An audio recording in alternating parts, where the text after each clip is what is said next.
मैं सबसे पहले तो मेरे पिता तुल्य बुजुर्ग जो कुंगा गांव के आज यहाँ इस चौपाल में इकट्ठे हुए हैं, मेरे नौजवान हम उम्र साथी और दूर घरों तक आवाज सुन रही मातृ साथी, कोई नौजवान अगर जोश में थोड़ा बहुत ऊपर नीचे बोल गया हो तो मैं उसकी तरफ से माफी मांगता हूँ, क्योंकि हमें जोश में होश रखना बहुत जरूरी है।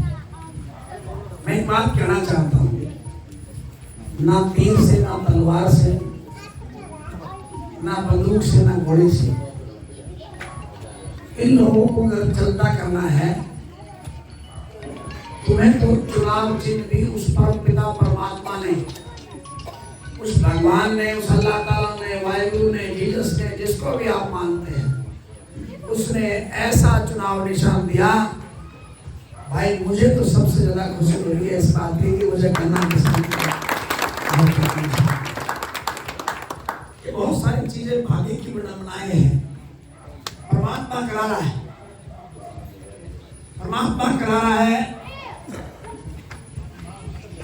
भाई कह रहा था कि राजघराने, वैसे तो लोकतंत्र का जन्म इस बात के लिए हुआ था कि जिसे लोग पसंद ना करें उसे वोट की ताकत से बदला जा सके, लेकिन आज दुर्भाग्य इन बातों को लेकर के है। खेत को तैयार हमारे जैसे लोग करते हैं और फसल काटने इन जैसे लोग आ जाते हैं। लोकतंत्र का गला घोट दिया जाता है। मुझे पता है यहाँ खड़ा हुआ हर नौजवान, यहाँ खड़ा हुआ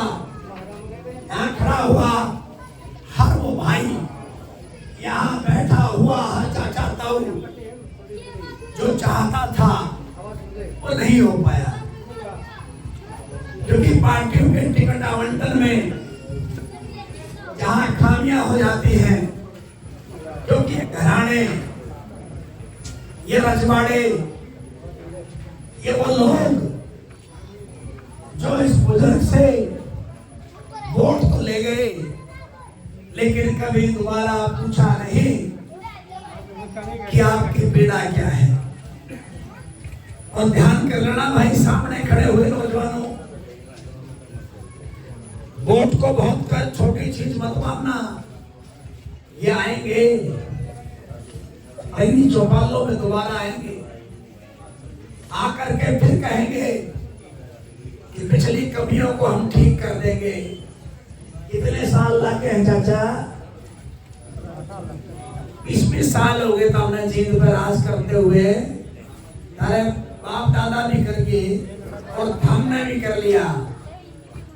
आज इस कॉलोनी के अंदर आ जाए माननीय विधायक, एक दिन का अगर वो यहाँ रहने का हौसला कर ले, मैं गारंटी देता हूँ सुबह अगर उसे हॉस्पिटल में भर्ती ना होना पड़ जाए तो इस आपके भाई की गारंटी है। बताना चाहता हूँ क्यों? क्योंकि एसी में सोने वाले वो लोग, उन्हें नहीं पता कि आज कच्ची झोपड़ी में, आज कच्चे मकान में, आज टूटी छत के नीचे, आज एक बिल्कुल हल्के चलते हुए पंखे के नीचे हुमस की इस गर्मी में कैसे मेरा गरीब मजदूर किसान जी रहा है। और वो कहेंगे आकर के यहाँ कि इस बार कमी नहीं छोड़ेंगे। और मेरे नौजवान हर बार कहते हैं वो ये बात अब खिलवाड़ मत होने देना। मेरे जैसी आवाज दब जाएंगी, मेरे जैसी आवाज आपके लिए जो काम करना चाहती है वो खत्म हो जाएंगी। इस लहू को पानी मत होने देना।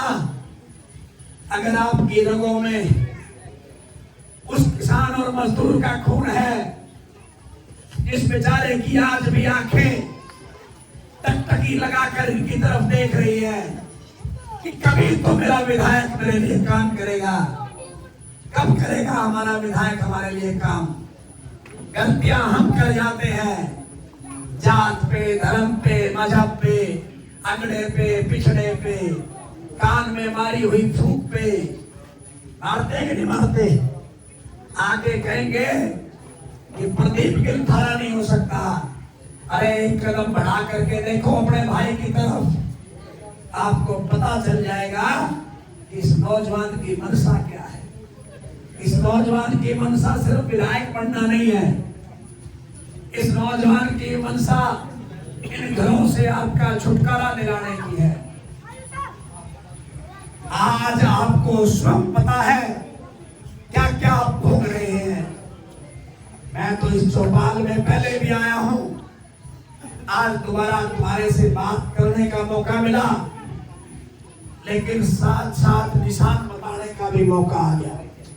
अगर आप चुनाव को जीतना चाहते हैं तो फिर एक बात तेरे कंधों पर छोड़ करके जा रहा हूं, एक बात इस साथी के हाथ में दे करके जा रहा हूं, एक बात मैं अपने चाचा की झोली में डाल करके जा रहा हूं, एक मेरे इस बड़े बुजुर्ग के हौसले पर छोड़ के जा रहा हूं। इस नौजवान की लड़ाई जिसके साथ है, उनके पास मुझसे कुछ चीजें जरूर हो सकती है, ज्यादा हो, लेकिन नौजवान साथियों हौसला और जज्बा हमसे ज्यादा नहीं हो सकता।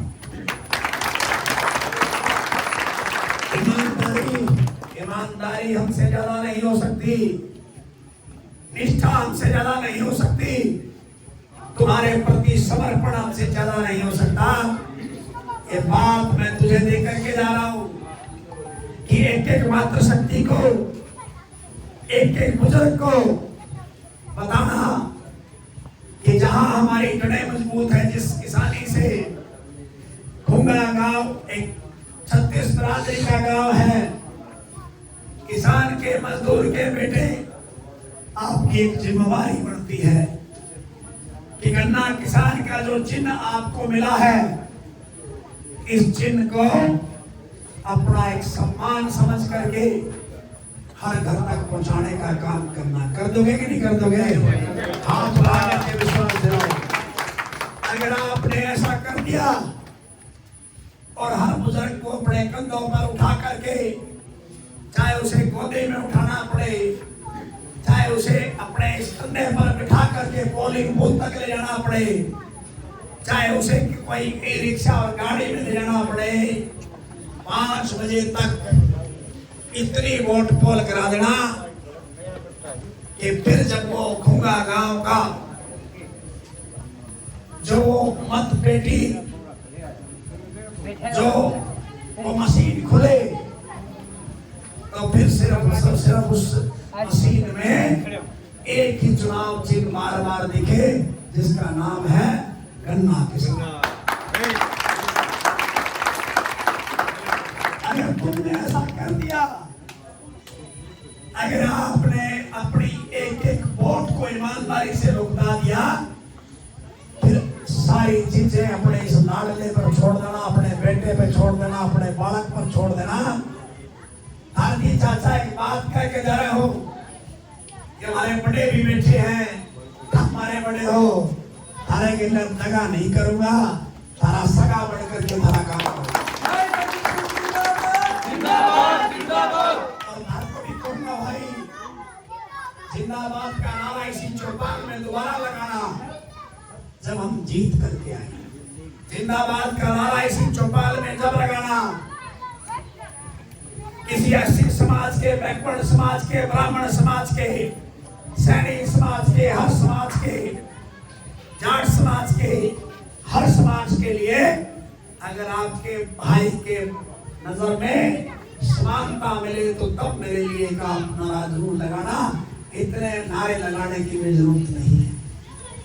अगर समानता मिले, अगर तुझे लगे कि भाई मुझे बराबर का मानता है, तब मेरे लिए कभी तालियां बजाना और नारे लगाना। इतने में नारों का हकदार नहीं हूं, और नारों का हकदार ये तो है ही नहीं।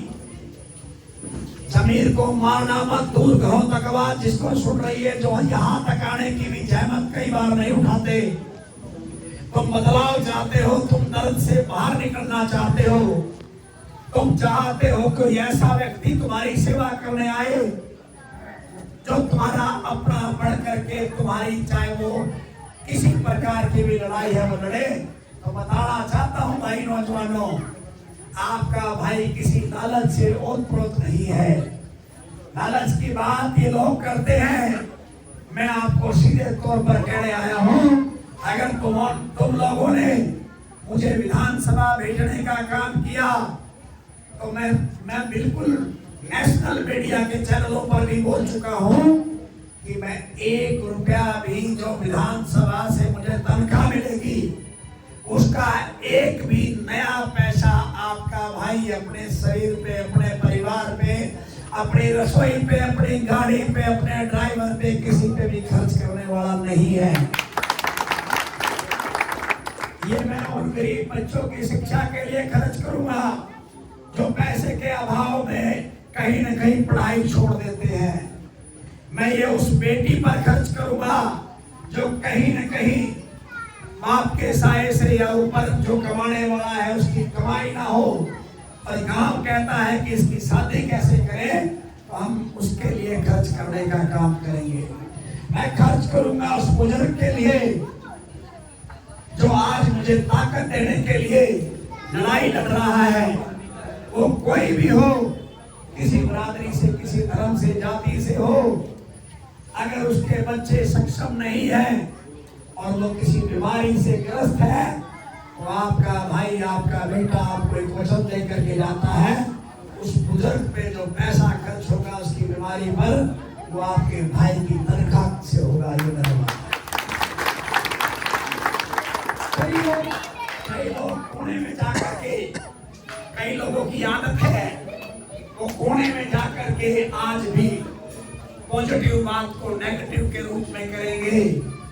बताना चाहता हूं, मैं कह देना कि ऐसा नहीं है। एक साथी खुंगा से भी उस कमेटी के अंदर लूंगा जो कमेटी उसका खर्च करेगी और 6 महीने के बाद वो कमेटी ये बताएगी कि 6 महीने का पैसा 1-1 रुपया कहाँ लगा। ये आपके भाई का इस जो है पेड़ के नीचे, हरे भरे वृक्ष के नीचे एक वचन है। अगर उसमें भी फर्क आ जाए तो फिर आप भी वचन की कैटेगरी में डाल देना। ये आपके भाई का वचन है। भाई अब फैसला आपके हाथ में है। एक तरफ वो पैसे वाले लोग जिन्होंने आपका खून चूस करके पैसा इकट्ठा किया है, और हमारे को मजदूर को, किसान को भटके हुए लोग कहते हैं। इस बार भटक जाना और अच्छे से भटक जाना, इतना भटक जाना कि तुम्हें गन्ना और किसान और आपका लाडला भाई नजर आए। फिर तेरी सेवा में अगर मैं कोई कसर छोड़ दूं तो फिर मुझे कहना। मैं तो इतना ही कहना चाहूंगा, एक एक वोट को भुगताने के लिए आज से ही अपनी टीम बनाना शुरू करो। आज से ही उन लोगों को बात करना शुरू करो जिन लोगों ने कहीं न कहीं आज यहाँ आने की जहमत नहीं उठाई। उन्हें कहें कि एक कदम हमारे भाई की तरफ बढ़ा करके देखो, आपको उसकी नीयत और नीति पता चल जाएगी। आपका बहुत बहुत धन्यवाद। जय हिंद, जय भारत।